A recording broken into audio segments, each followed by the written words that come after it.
I went to a flea market yesterday. Let me show you what I got. Coming right up.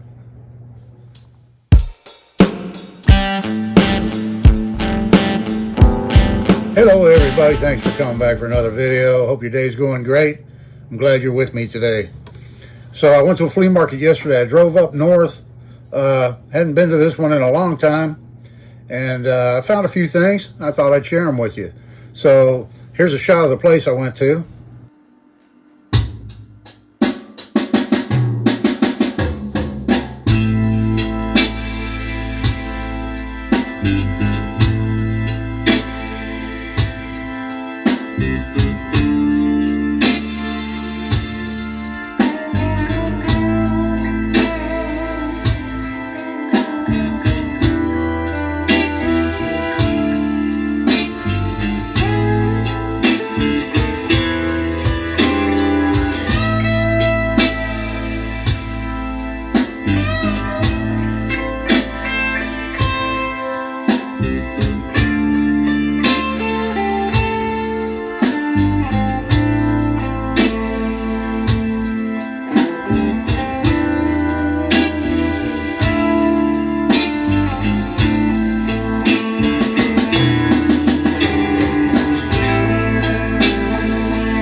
So it's a fairly large flea market. Quite a few vendors there. It's kind of typical in that you have a lot of permanent vendors in there selling new merchandise and stuff.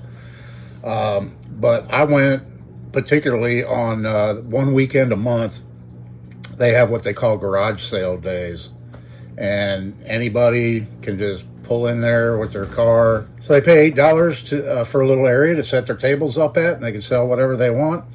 And so I went on the day they were having the garage sale. There wasn't too many people there doing it, but there was a few, and I did find a few things. We'll start off with this guy right here.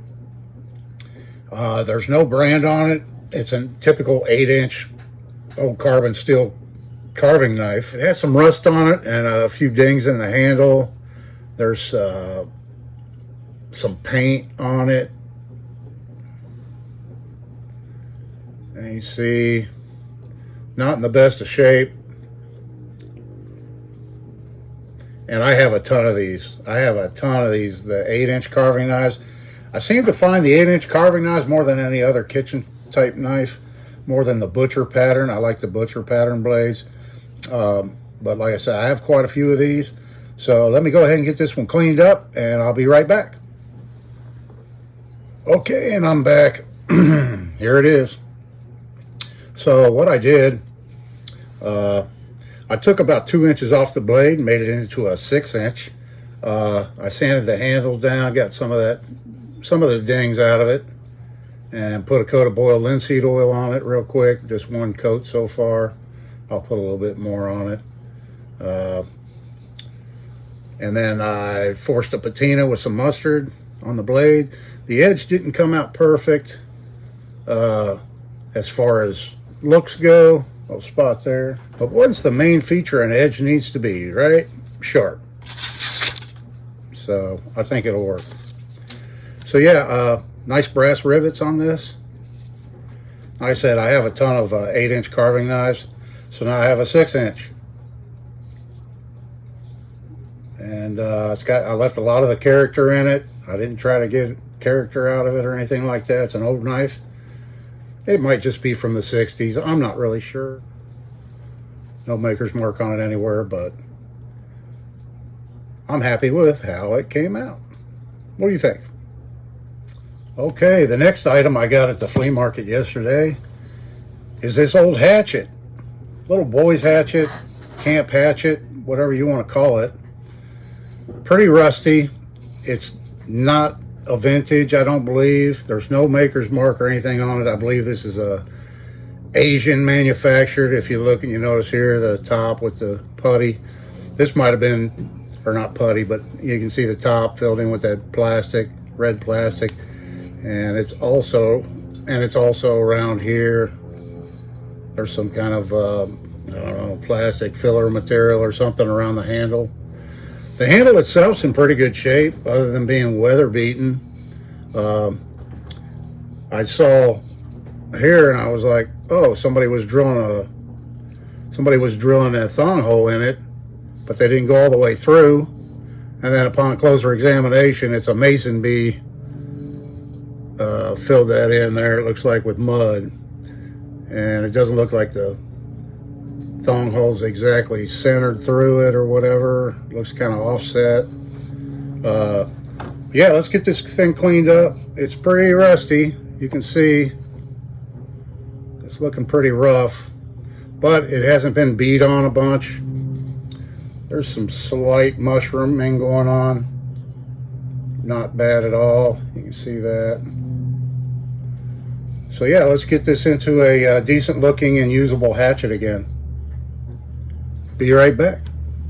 Okay, folks, let's take a look at this hatchet. There it is. That's how she came out. Quite a bit of pitting in it. I expected that, given the amount of rust that it had. Yeah, given the amount of rust it had.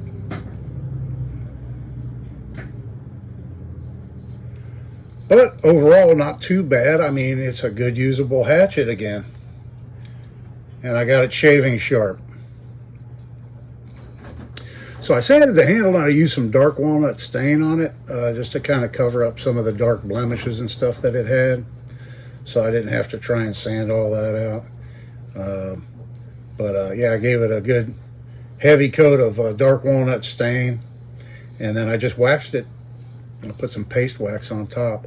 Now, on the head of the hatchet, I sanded it down, starting with 60 grit. And I took it down to 400, and then I blued it. I put some cold bluing on it, and then gave it a good coat of wax. And that's how she turned out. I was going to take it a little farther. I thought about putting a leather wrapped handle on it, something like that. But, you know, it's an inexpensive hatchet, and my main goal was just to get it looking decent and usable again. And I think I accomplished that. So there it is. And it has been heat treated. I could tell that while I was working on it. So it should hold an edge for a while. And yeah, pretty happy with how that little hatchet came out. All right, let me put this off to the side. I bought another hatchet yesterday too. And it's this guy right here. It's the SOG FastHawk, I believe they call it.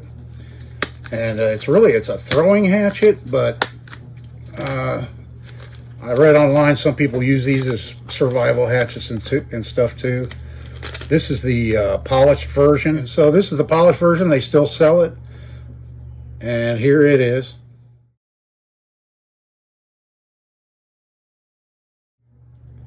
Yeah, and the black version is about, I think, like $10 cheaper.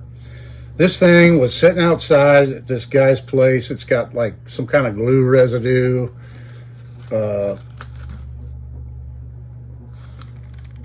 Here all over on the mask, the sheath for the hatchet. The hatchet itself, other than being really filthy, it's not in too bad a shape. I haven't tried throwing it yet. I may once I get it cleaned up. I've got a bunch of nastiness right here to clean off. The handle's intact, in really good shape. A little bit of rust on it right here. These are made out of 420 stainless steel, from what I read. And I've got a mosquito in here. And anyway, not sure what I'm going to do with it. Never had anything like this before. I may play around with, get it cleaned up, play around with it, and see how it throws. I have done a little bit of knife throwing in the past, but never did any hatchet throwing. So or tomahawk, or whatever you want to call this thing. But yeah, it's a SOG with a ballistic nylon. It's got a little belt loop right back here. So this won't take too long, I don't believe. So yeah, I'll get this thing cleaned up and take a look at it once I get her cleaned up as best I can. There's some rust here too on these snaps. I'll try and get some of that off and just get it looking a little bit better. Get the rust off of it and this nasty whatever glue residue or whatever it is on it, and then we'll get her cleaned up, and then it'll just be a second for you. Might be about 15 minutes for me. So stay tuned. Okay, the SOG FastHawk hatchet. Came out pretty nice. There's a few little spots here where there was that corrosion here and stuff that kind of pitted the stainless a little bit.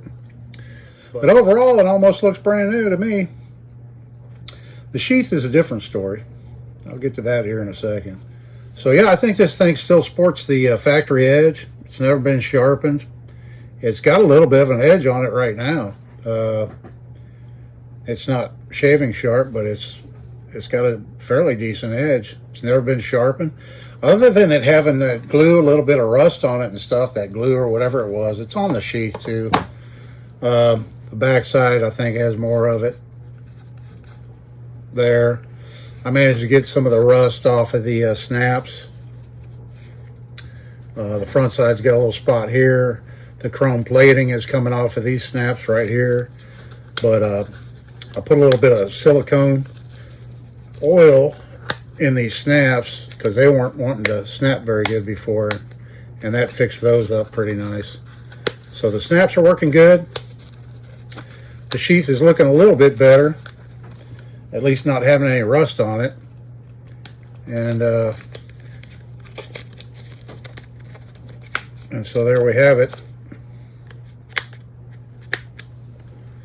The SOG FastHawk tactical hatchet. You know, when I was on Amazon looking this thing up, there's a lot of crazy looking hatchets out there. Tactical hatchets, camping hatchets.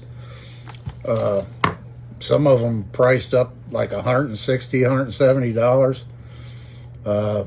I hadn't looked them up before, and that was all news to me. So I got that first hatchet, this hatchet right here, that carbon steel kitchen knife. I got a little toy out of a kid's tool set hammer. I thought it looked like a little baby cobbler's hammer. Kind of looked kind of cool. Handle broke off. This guy had so much stuff. My gosh. I mean, he didn't even know what all he had. He had drawers full of stuff.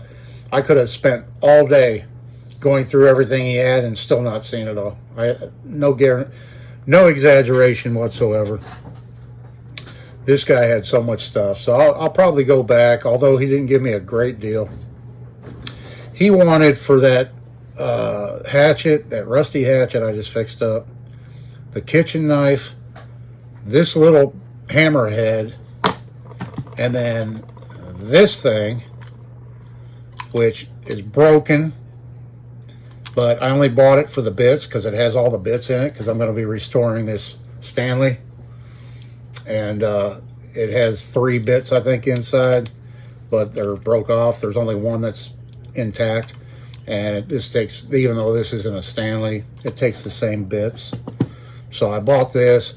He wanted $40 for all that, for the hatchet, the knife, this, and this. Yeah, and I believe that was it. He wanted $40, and I was like, that's a little steep. Would you throw this in? I found this buried, you know, down in a bin full of other old rusty screwdrivers and everything else. It was buried down in there. Found this. I said, would you throw this in? And then he said 60. He wanted 60 for that stuff, so I talked him down to 50. Because I knew these things were probably around $50 new. I'm not sure what they're selling for used on eBay right now. I'll have to look it up. But I figured, well, that's probably fair. I'll give them 50, and then maybe I'll be able to get my money back out of a couple of these things after working on them, you know. So that's what I paid for them. And I stopped at a thrift store after leaving the flea market, and I found this little sheath right here. Looks like a boot knife sheath, and it's probably made in Asia somewhere. Not sure. It's not hand tooled. I'm sure that was all machine done, but the stitching's real nice, and you know, it's solid leather, and it has a belt clip in the back. Now the belt clip was all mangled up. It was sticking up in the air, and I managed to get that straightened out. It still has some rust on it. The leather hold down strap right here is cracked. It has some cracks in the surface of the leather, but otherwise it's still pretty solid. So I'm gonna clean this. I'm gonna clean this thing up, and we'll take a look at it. I'm gonna use Captain Dave's deluxe homemade leather treatment on this. So be right back. And here it is.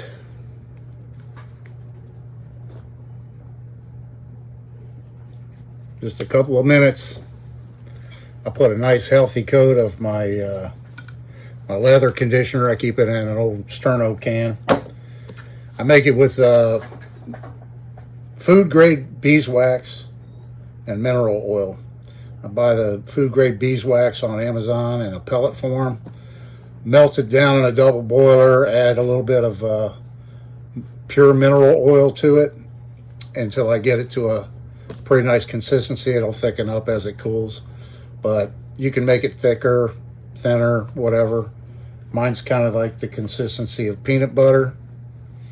That's where I like it, because I can smear it on real thick, hit it with my heat gun, my hair dryer, and it soaks into the pores real good. And I think it works just as good as Snow Seal, if you're familiar with that product. I've used Snow Seal for years. I still have some, but I find that this homemade stuff I make is just as good as Snow Seal, and it's really good at protecting the leather from moisture and the elements and all that good stuff. The snap still works really well on this, and I'm sure I have a knife laying around here that'll fit in this, that I can use this for. So yeah, I picked this up for $1 at a thrift store, so I'm real happy with that purchase. Anyway, I think I'll wrap it up right here at this point on this video. Have a lot more stuff to work on and to show you in the future, so do me a favor, if you're not subscribed, go ahead and subscribe now. I really appreciate it. Click that subscribe button, hit the notification bell, share my video with your friends and family, and smash that like button right down there. All that stuff really helps my channel out. I've been doing this for almost a year now, going on a year. I got a couple more months before I hit the 1 year mark. I'm really hoping to hit 5,000 subscribers by 1 year. That would be a great milestone for me, and show me that my channel's continuing to grow and that all of you are enjoying the content that I'm putting out there for you. So this is Dave. I really appreciate you watching. I will see you in the next one.